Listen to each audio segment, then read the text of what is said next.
레위기 2장 1절부터 3절까지만 보도록 하겠습니다. 레위기 2장 1절부터 3절까지 제가 봉독하겠습니다. 어떤 사람이 주께 음식 헌물을 드리려거든 그는 고운 밀가루를 자기의 헌물로 삼아 그 위에 기름을 붓고 또 그 위에 유황을 놓은 뒤 그것을 아론의 아들들인 제사장들에게도 가져갈 것이요 그는 거기에서 곧 그 밀가루와 기름에서 한 움큼을 취하고 그 모든 유황을 취할 것이며 제사장은 그 헌물의 기념물을 제단 위에서 태워 불로 예비하여 주께 향기로운 냄새로 드리는 헌물로 삼을지니라. 그 음식 헌물에 남은 것은 아론과 그의 아들들의 것이 될지니 그것은 불로 예비하는 주의 헌물 중에서 지극히 거룩한 것이니라. 기도하겠습니다. 하나님, 오늘도 우리가 음식 헌물 소재에 대해서 살펴봅니다.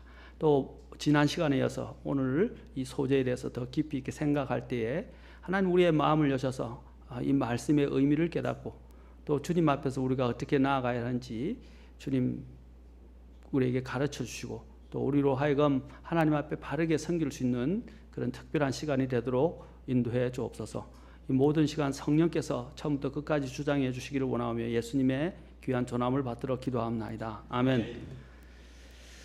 자, 우리 지난 시간에 우리 소재의 곧 음식 헌물에 대해서 살펴봤습니다. 자, 이 음식 헌물에서 이 음식 헌물은 우리 주 예수님의 생명과 성품에 초점을 맞추고 있다 그랬습니다. 그래서 우리 주님의 이 지상생애는 하나님 아버지를 기쁘게 하는 전적인 삶이었고 그분의 생명과 성품은 거룩하고 참 아름다웠다고 할 수 있습니다. 그리고 또한 주님이 고운 가루가 됐다는 것은 주님의 이 철저히 하나님 앞에서의 부서짐과 순종과 희생을 우리에게 잘 나타내 보여주고 있습니다. 성경에서 기름은 성령님을 상징한다고 그랬습니다. 예수님의 사역은 성령님으로 잉태하셔서 성령님의 권능을 힘입어 성령 안에서 자라가고 지혜가 자라가고 또 성령의 전적으로 하나님의 신성에 충만한 것이 그 안에 거하시면서 하나님의 사역들을 온전하게 이루어지고 또 순종하면서 완성하셨습니다. 자, 오늘 우리가 그래서 우리 지난 시간에 우리가 왜 성도들이 성령 충만을 해야 하는가에 대해서 우리가 배웠습니다. 그 이유는 사람들이 왜 적은 수의 사람들만이 성령 충만한가에 대해서 지난 시간에 그 이유는 우리가 적은 기름을 갖고 있기 때문이다라고 이야기했습니다.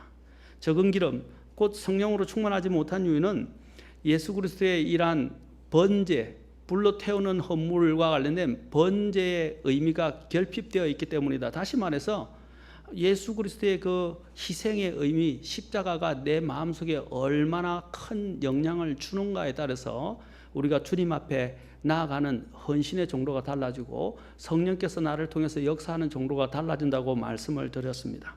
여러분에게 그래서 제가 지난 시간에 도전하고 또 말씀을 드렸던 것은 과연 십자가가 과연 나에게 얼마만한 의미가 있는가, 얼마만한 가치가 있는가, 그 의미, 번제의 의미, 주님의 그 드려지신 번제의 의미와 내가 주님 앞에 드려지는 그 정도에 따라서 성령께서 나를 사용하는 정도가 달라진다는 것을 우리는 기억해야 할 것입니다.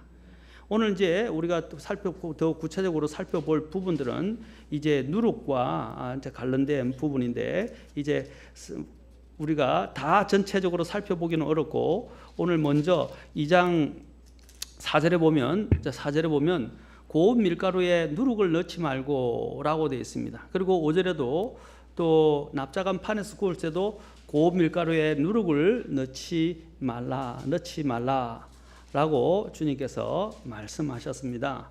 왜 누룩을 넣지 말라고 그랬습니까? 여러분, 누룩은 우리가 잘 알고 있던 것은 일종의 효모죠. 그죠? 이게 빨리 발효하게 만드는 이스트 효모입니다. 이 누룩은 신속히 발효하게 만드는데 성경에서는 일종의 이것을 우리가 이야기하는 대로 빨리 일종의 발효되도록 하는 건데 성경에서는 이 누룩에 대해서 결코 좋게 표현한 적이 없어요. 물론 여러분들이 나중에 배우게 되면 절기 때에도 그렇고 어느 때에는 주님께서 누룩을 넣으라고 합니다. 그때는 특별한 이유가 있어요. 그리고 상징적인 의미와 예표적인 의미가 있어요. 그러나 그때는 그 예표가 우리의 이런 안에 있는 죄악성을 그리고 우리 안에 있는 문제성을 하나 상징적으로 갖고 있기 때문에 주님께서 허락해 주셔서 보여주시기 위한 것이지, 보여주시기 위해서 허락하신 것이지 결코 그것이 좋은 의미를 갖고 있기 때문은 아닙니다. 성경에서 누룩은요, 이거 바로 죄와 악을 상징합니다. 죄와 악을 상징합니다. 이 누룩이 빨리 퍼지게 되잖아요. 빨리 퍼져. 조금만 곰팡이가 들게 되면 어떻게 해요? 팍 퍼지는 것처럼 누룩이 들어가면 빨리 모든 것이 부풀게 되고 그것이 온 전체로 덩어리로 퍼지게 됩니다. 이것은 죄의 재빠른 전염성을 우리에게 말하고 그로 인한 부패가 얼마나 빨리 진행되는가를 잘 보여주고 있습니다. 예수님께서도 그분의 지상 생애 동안에도 주님께서 또한 이 누룩에 대해서 여러 번 언급을 하셨습니다. 그러나 제가 지금 보고서 하는 것은 마태복음 16장에 있는 것은 아니고 이제 더 중대한 그 큰 의미에 대해서 전체적으로 오늘 누룩에 대해서 말씀을 드리는 시간이 아니기 때문에 중요한 부분만 말씀을 드리고 싶습니다.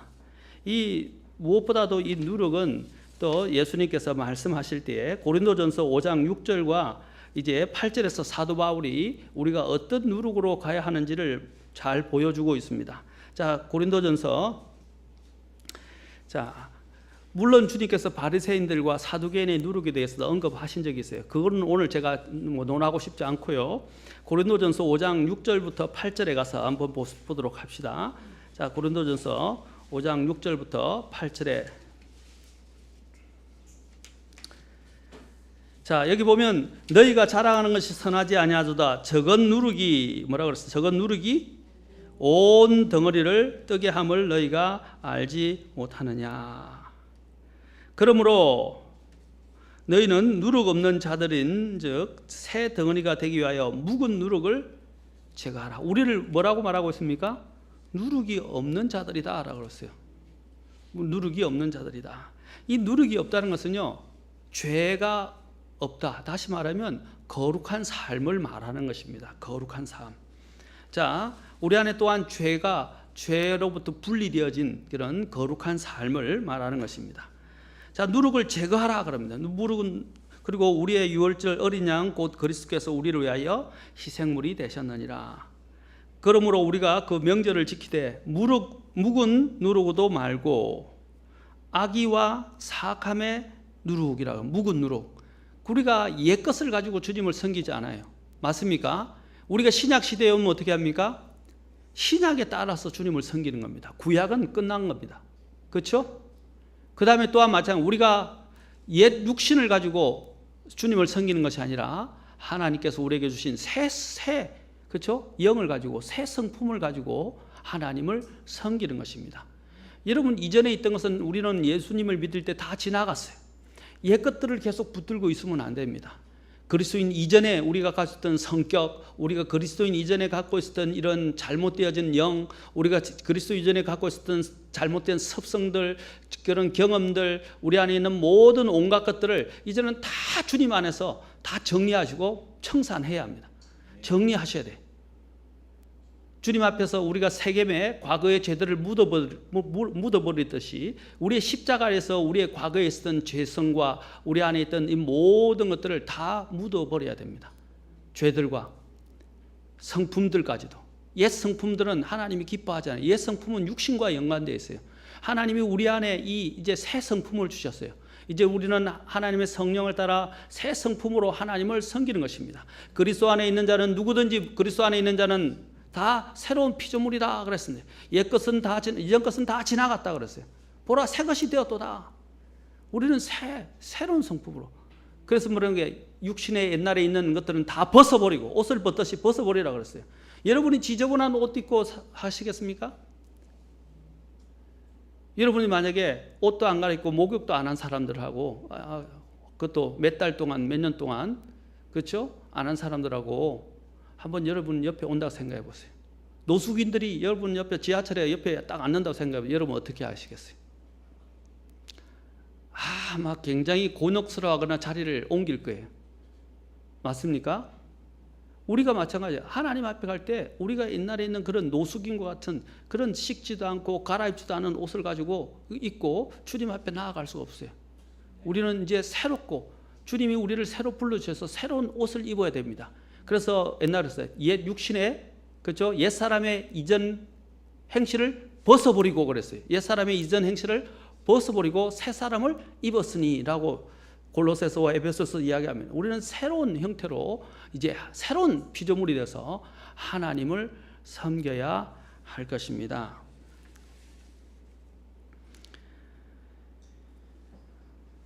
우리 그리스도인들은요 참 건전하고 깨끗해야 합니다.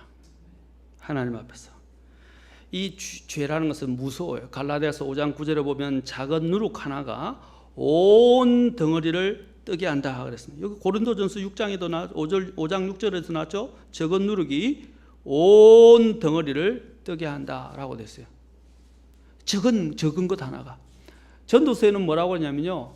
전도서에서는 한 명의 죄인이 많은 선을 파괴하느니라라고 말하고 있어요. 한 죄인이 모든 것을 파산시키게 하는 것이 어디서 옵니까? 여러분 홍수가 이렇게 뚝이 있는데 뚝에서 뚝이 터지게 되는 건 뭡니까? 작은 실금에서부터 시작돼서 거기서 구멍이 나서 물이 쫄쫄쫄 흐르기 시작하면 어떻게 해요? 이제 그것들이 터지게 된다. 전체가 터지게 되는 원인이 됩니다.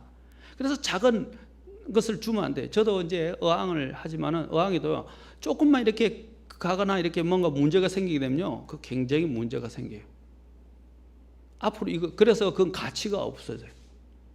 요즘은 실리콘이 잘 나와서 실리콘으로 이렇게 많은 땜박질을 하거나 또 바르게 다시 이렇게 접착을 시키기도 하지만 그러나 어떨 때는 실리콘으로 되지 않는 경우가 더 있어요. 작은 거 하나가 인생을 다 망칠 수 있고 작은 죄 하나가 교회 전체를 불사르고 태울 수 있고 잘못되게 될 수도 있어요. 그래서 주님께서는 이 누룩이라는 것은 죄와 사악함을 이야기하기 때문에 우리 인생 안에도 우리가 새 사람으로서 인생 안에도 죄가 들어오게 하면 안 되고요. 우리 교회 안에도 죄가 들어와서는 안 되고요. 주님 앞에 우리가 나아갈 때도 우리 안에 있는 죄와 사악함을 어떻게 해요? 제거해야 합니다. 우리는 어떻게 제거할 수 있습니까? 하나님께 감사합니다. 우리 스스로는 제거할 수 없어요.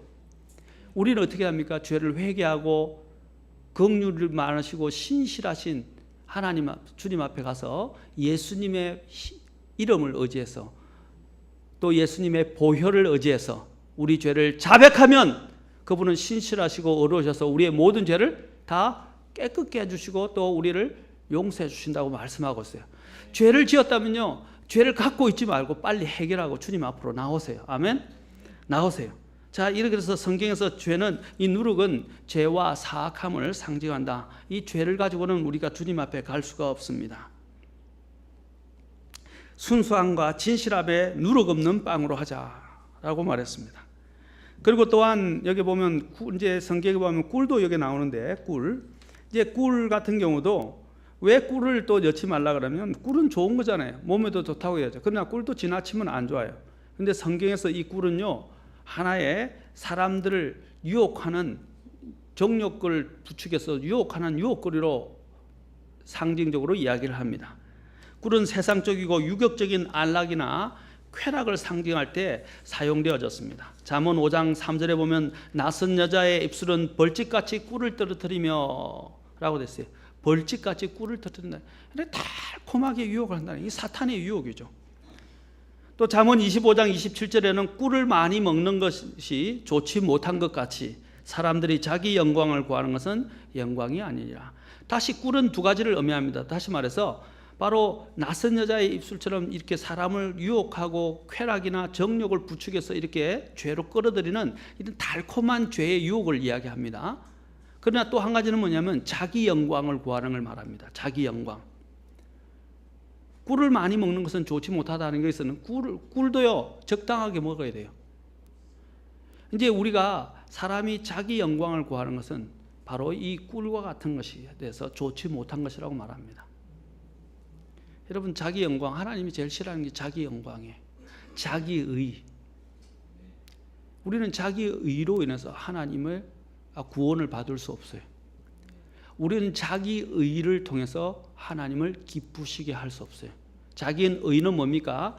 내가 한 행위로 말미암아서 하나님을 기쁘시게 하려고 합니다. 우리는 오직 은혜로 하나님을 섬기는 사람들이고 믿음으로 하나님을 섬기는 사람들이에요. 믿음만이 하나님을 기쁘시게 할 수 있어요. 내가 뭔가를 했기 때문에 하나님을 기쁘게 하는 것이 아닙니다. 그런데 많은 사람들이 뭐냐면 내가 이것을 하기 때문에 하나님을 기쁘게 한다는 그런 논리로 가요. 절대로 그렇지 않습니다. 우리는 그렇게 믿음 생활하면 안 돼요. 우리는 하나님의 은혜에 감격해서 하나님의 말씀을 사랑하고 하나님을 사랑하기 때문에 섬겨야 돼요. 내가 뭔가를 하고 있기 때문에 하나님을 섬기는 게 아니고 내가 뭔가를 하고 있기 때문에 하나님이 기뻐하실 거라고 생각하는 생각은 버리셔야 돼요. 물론 내가 하는 것은 중요합니다. 믿음으로 행했을 때. 믿음으로 행했을 때입니다. 그래서 누룩이나 꿀은 일반적인 이 음식 헌물에서는 금지됐고요. 특별히 첫 열매로 우리가 헌물로 삼아서 드릴 때 사용되어질 수가 있었습니다. 첫 열매를 드릴 때 레위기 23장 15절부터 17절에 나옵니다. 이때도 그것은 단지 예수님께 또 요제로 드려질 때만 사용되어진 것이지 제사장들의 몫으로 들어가서 제사장들의 음식으로도 사용될 수 있었고 사용될 수 없었고 다른 헌물들처럼 제단 위에도 불사를 수가 없었습니다. 왜냐하면 그것은 부패와 재앙물의 상징이기 때문입니다. 하나님 앞에 향기로운 냄새가 될 수 없었기 때문에 이런 것들을 섞을 수가 없었습니다. 섞어서 드릴 수가 없었다는 것입니다.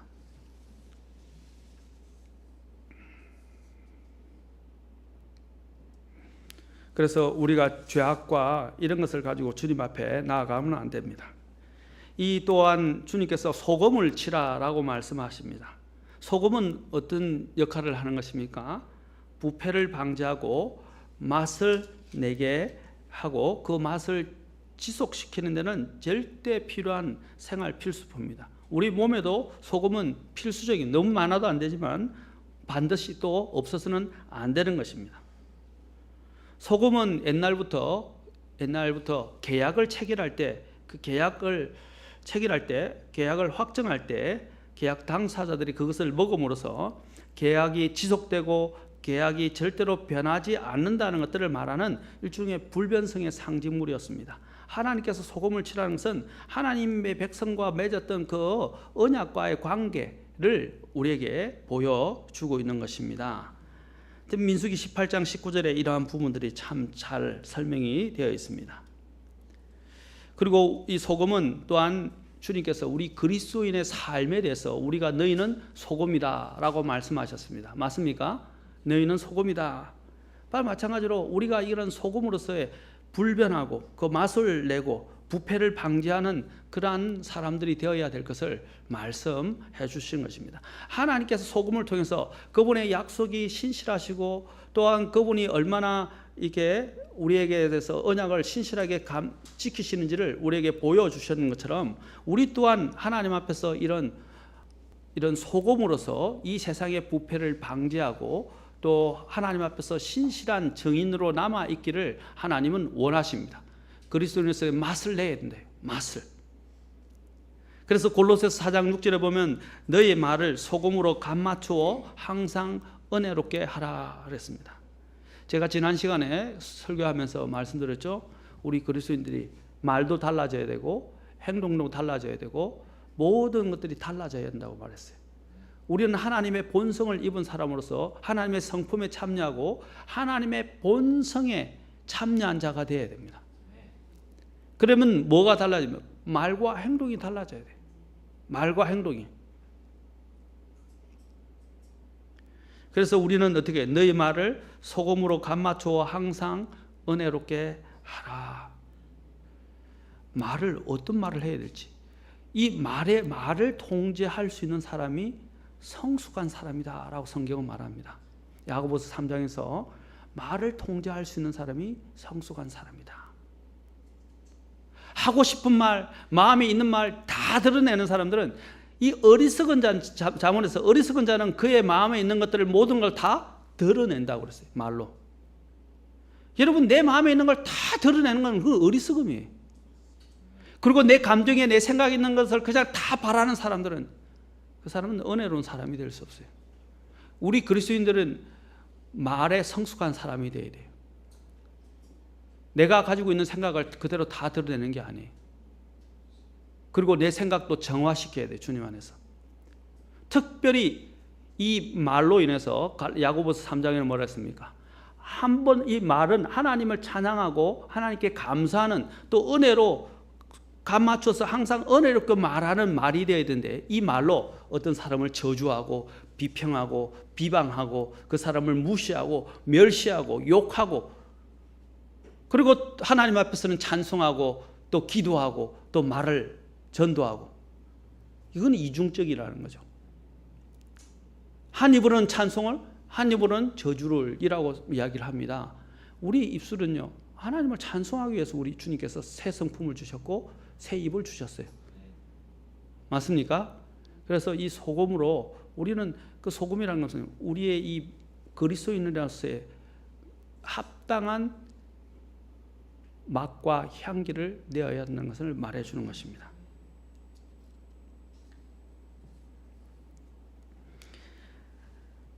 첫 열매를 또한 2장 14절에 보면 첫 열매를 드리라고 되어 있는데, 이제 유황을 드리고 그 다음에 14절에 먼저 첫 열매는 땅의 모든 소산물을 대표합니다.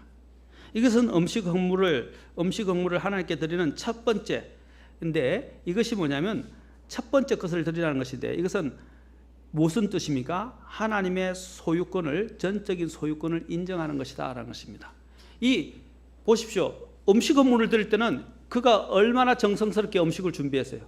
그렇죠? 곡식을 가꾸어서 곡식에 이제 그것을 거둬 가지고 그것을 갈아서 드리든 아니면 첫 열매를 드리든 간에, 첫 열매를 드린다는 것은 하나님 앞에 자기가 갖고 왔던 모든 노동과 수고의 것들을 먼저 하나님 앞에 드린다는 것입니다. 다시 말해서 하나님의 전적인 소유권을 인정하는 것이다. 우리의 헌신을, 순수한 수고와 헌신을 하나님 앞에 드리는 것을 말하는 것입니다.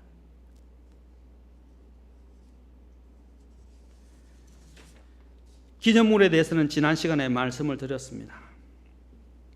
자, 정리해 봅시다. 이제 우리가 성경에 나타난 일반적인 원리를 이 음식 헌물과 관련해서 한번 정리해 봅시다. 이 음식 헌물에 드려졌던 것이 네 가지가 있다고 말씀드렸습니다. 고운 가루로서 기름과 유황으로 드렸던 것, 그 다음에 누룩을 넣지 않고 고운 가루에 기름을 섞어서 드렸던 누룩 없는 빵으로 드린 것이고, 그 다음에 솥에 삶아서 드리는 것이 2장 7절에 있고, 그 다음에는 첫 곡식들을 드리는 것으로 또 주님 앞에 우리가 금방 살펴본 것처럼 첫 열매들을 주님 앞에 드렸습니다. 기름은 성령의 사역을 말하는 것이었고, 유황은 예수 그리스도의 향기와 성도의 기도나 아름다운 생활을 말한다고 말씀드렸습니다. 그리고 향은 또한 하나님께 대한 찬양을 나타내고, 누룩은 죄와 부패를, 사악함을 상징하고, 꿀은 세상의 기쁨과 안락과 인간의 영광을 상징하는 것이고, 소금은 우리의 불변함과 정결함을 또한 말해주는 것이라고 했습니다. 그리고 빵은 하나님의 말씀을 상징하거나, 또한 고운 가루는 예수 그리스도의 이런 성품과 인격과 그 다음에 희생을 말해주는 것입니다. 이제 우리가 해야 할 것은 무엇입니까? 이제 정리해서 바로 이 음식 헌물로 주님 앞에 드려 예수님께서 자신이 고운 가루가 되어서 완전히 부서져서 자기 자신을 드리고 순수한 형태로, 누룩 없이 순수한 형태로 하나님 앞에 드려졌던 것처럼 우리 또한 그리스도를 닮은 자로서, 그리스도 안에서 새로 빚어진 자로서 그러한 형태로 우리가 주님 앞에 거룩하게 주님 앞에 드려져야 함을 말하는 것입니다. 예수님께서는 바로 하나님을 영화롭게 하는 이 그리스도의 삶을 잘 이야기해 줍니다. 요한복음 17장 4절에 보면 내가 아버지를 땅에서 영광스럽게 하였사오니 곧 내가 아버지께서 내게 하라고 주신 일들을 끝마쳤나이다 그랬어요. 주님께서는 하나님 아버지를, 이 주 예수님께서는 하나님 아버지를 영광스럽게 하시는 삶을 사셨어요. 그러나 오늘날 사람들은 어떻게 합니까? 하나님께 우리가 영광을 돌려야 하는 삶을 사는 대신에 온갖 우상으로 하나님의 형상을 온갖 이런 우상으로 바꿔서 나아가는가 하면 또 하나님께 합당한 영광을 돌리지 않는 사람들이 너무 많다는 것입니다. 오늘 그리스도인이라는 이름을 가진 사람들 중에 사람들이 하나님 앞에 합당한 영광을 돌리지 않고 자기의 영광과 자기의 안위와 자기의 삶의 기쁨을 위해서 이 세상을 살아갑니다. 물론 우리가 때로는 인간이 자기의 기쁨은 필요해요. 그러나 필요 이상의 것들을 구한다는 것입니다. 하나님이 뭐라 그랬어요? 너희가 주님 앞에 먹을 것을 구하라 그랬죠. 맞습니까? 일용할 양식을 주옵시고, 그렇죠? 날마다 우리에게 필요한 양식을 달라고 기도하라고 그랬어요. 그러나 필요를 구하는 것과 필요 이상의 욕심으로 구하는 것은 차이가 있는 것입니다. 맞습니까? 우리가 하나님 앞에 우리가 필요한 것들을 위해서 구하는 것은 필요해요. 또 때로는 인간이 살다 보면 기쁨도 필요해요. 그러나 우리의 기쁨 때문에 하나님 것을 빼앗지 말라고 그랬습니다. 하나님께 드릴 것을 빼앗지 말라고 그랬어요. 계시록 4장 11절에 보면 오 주여 주는 영광과 존귀와 권능을 받기에 합당하시오니. 자, 주님은 어떤 분이라? 영광과 존귀와 권능을 받기에 합당하시다 그랬어요. 그러면서 뭐라 하면 주께서 모든 것을 창조하셨고 그것들이 주를 기쁘게 하려고 존재하며 창조되었나이다. 누구를 기쁘게 하라고요? 주를 기쁘게 하려고. 우리의 이 창조 목적을 잊어버리면 안 돼요. 왜 사람들이 사람을 기쁘게 하려고 합니까? 우리 그리스도인들이 보면요, 자꾸 사람을 기쁘게 하려고 그래요. 사람을 기쁘게 하고 사람을 두려워하는 잠언 29장에서 뭐라고 그랬습니까? 올무에 걸린다 그랬어요. 주를 신뢰하는 자는 안전하니라. 아멘. 사람을 기쁘게 하려 하지 마세요. 더군다나 하나님께 드릴 것들을, 그렇죠? 그것을 취하여 하나님께 드리지 않고 사람을 위해서 사용할 때 하나님이 가장 슬퍼하십니다. 특히 사업을 할 때도 마찬가지예요. 하나님이 먼저예요? 사람이 먼저예요? 거룩함이 먼저예요? 죄가 먼저예요? 여러분, 사업을 축복해 주신 분이 누구예요? 하나님입니다. 하나님이 이 우주 만물을 창조하신 이 우주를 주관하고 계세요. 나에게 공급할 능력을 주시는 분이시고 심지어는 나에게 고객을 주시는 분이에요. 그런데 내가 조금 이게 잘 안 될 때는 어떻게 합니까? 하나님을 신뢰 안 하고 사람들을 신뢰해서 하나님을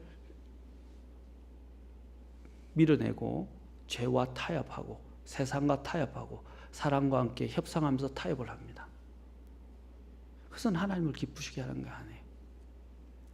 우리 그리스도인들은 그렇게 하라고 부르심을 받지 않았습니다. 우리는 주를 기쁘게 하려고 존재하며 새로이 창조되었습니다. 우리는 하나님을 예수님께서 영화롭게 하신 것처럼 우리는 하나님을 영광스럽게 하는 삶이 되어야 합니다. 에베소서 1장은 이것을 참 잘 말해주고 있습니다. 에베소 1장 6절, 12절, 14절 이 세 번에 걸쳐서 삼위일체 하나님의 은혜의 영광을 찬양하게 하기 위해서 우리를 어떻게 했어요? 선택하셨다고 되어 있어요. 삼위일체를 찬양하게 하기 위해서 1장 6절에 보면 자신의 은혜의 영광을 찬양하게 하셨느니라. 1장 12절에 보면 그분의 영광을 찬양하게 하려 함이라. 1장 14절에 보면 뭐라고 하냐면 그분의 영광을 찬양하게 하시느니라. 하나님의 은혜의 영광을 찬양하기 위해서 우리를 부르시고 선택하셨다라고 말합니다. 마지막에는 어떻게 됩니까? 우리가 이제 주님 앞에 다 모든 사람이 서게 되는, 특히 큰 흰 왕자 백보자 심판 앞에 서게 되는데 그 기도는 뭡니까? 모든 죄인들이 다 서게 돼요. 믿지 않는 자들이. 빌립보서 2장 11절에 보면 어떻게 합니까? 모든 혀가 예수 그리스도를 주라 시인하여 하나님 아버지께 뭐 한다고요? 영광을 돌리게 하셨느니라. 모든 혀가요 예수님을 다 주라고 시인해요. 안 믿는 자들도요 무릎 꿇고 다 예수님을 주라고 시인해야 돼요. 근데 그때는요 이미 기회가 끝났기 때문에 그들은 무릎을 꿇고 주라고 시인하고 영광을 돌리고 어디로 던져집니까? 지옥에 던져져요. 그러나 우리는 어떻게 합니까? 이미 주님을 인정하고 구원받았잖아요. 지옥에는 떨어지지 않지만, 그러나 만약에 우리가 주님의 영광을 위해서 살지 않고 주님의 목적에 합당하게 살지 않으면 어떻게 해요? 모든 보상을 잃게 될 것입니다. 부끄러운 구원을 받게 될 것이에요. 데살로니가후서 1장 10절에 보면 그날에 그분께서 오셔서 자신의 성도들 가운데서 영광을 받으시고 되어 있어요. 주님이 오실 때 성도들이 주님께 영광을 돌려드립니다. 우리가 찬송 있죠. 왕관을 그죠? 왕관을 가지고 그죠? 주 앞에. 그다음에 어떻게 왕관을 벗어서 주님께 돌려드립니다. 왜? 그 왕관은 주님의 은혜 때문에 내가 사실 얻게 된 거잖아요. 그렇죠? 이제 소재의 영적 의미만 하고 마치겠습니다. 우리를 먼저 이제 우리를 구원하신 예수 그리스도께서 내려오는 영적 양식의 공급자가 되시고 또 스스로 생명의 빵이 되신 것은 됨을 상징하는 동시에 이러한 영적 양식과 육적 양식까지도 우리가 공급받는 성도들이 마땅히 드려야 할 감사의 의무를 상징해 주는 것입니다.